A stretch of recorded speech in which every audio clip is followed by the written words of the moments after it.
Top 5 businesses that I don't recommend, Part 1. Number 1, isang cleaning services. Yes, hindi ko talaga siya marirecommend. Although maraming nagsasabi na napakagandang business ito dahil maliit lang yung capital pero mataas yung demand. That's true. But reality check, tayo ay mga Pilipino. And syempre, marunong talaga tayo maglinis. Marunong tayo magwalis, marunong tayo magmop, marunong tayo maglinis ng CR at ng kusina. So, para sa mga average Filipino household, bakit sila kukuha ng cleaning services kung marunong naman talaga sila maglinis? Ibig sabihin, we cannot target everyone. Kaya para sa akin, it is important that you target busy professionals, business owners, OFW families, high-income families, and target people who value convenience. Why? Because these people has buying power. Ang challenge lang naman dito is itong mga taong to, may mga yaya na rin. So with that, kailangan ayusin mo yung offer mo. Instead of simpleng linis lang para sa mga taong to, ang gagawin mo ay you can offer deep cleaning services. Usually, yung mga tao na busy or kaya mga business owners, ang ginagawa talaga nila ay kumukuha sila ng professional cleaning services once a month, quarterly, or even kapag may mga special occasion sila. So, kung gusto mo talaga masubukan ng cleaning services, what I can recommend is, number 1, pwede kang makipag-partner sa mga subdivisions. Actually, maraming strategies dyan, but this is just one of the many na pwede ko ma-recommend. Again, partner with subdivisions, dahil kapag nakapasok ka sa mga subdivisions na to, mas tataas yung trust nila sa'yo, you will have referrals, you have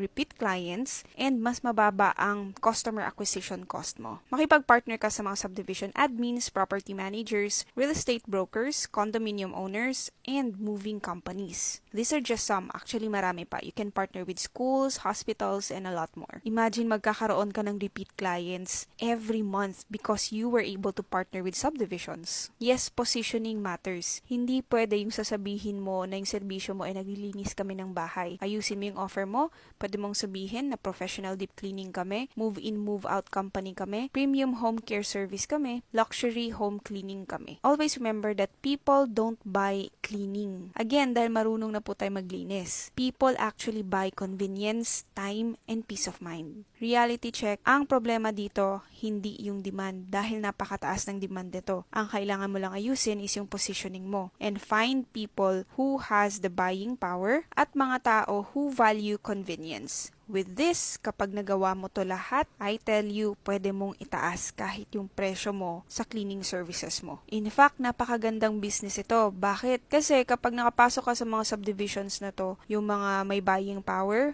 ang mangyayari niyan is you will have a lot of connections, you'll have a lot of connections na mayayaman, may mga businesses, and from there, you can create a lot more businesses in connection doon sa cleaning services mo. So yes, I don't recommend this business if you don't know all of this, but if you do, this is a good business for you to start at a very small capital pero mataas yung demand.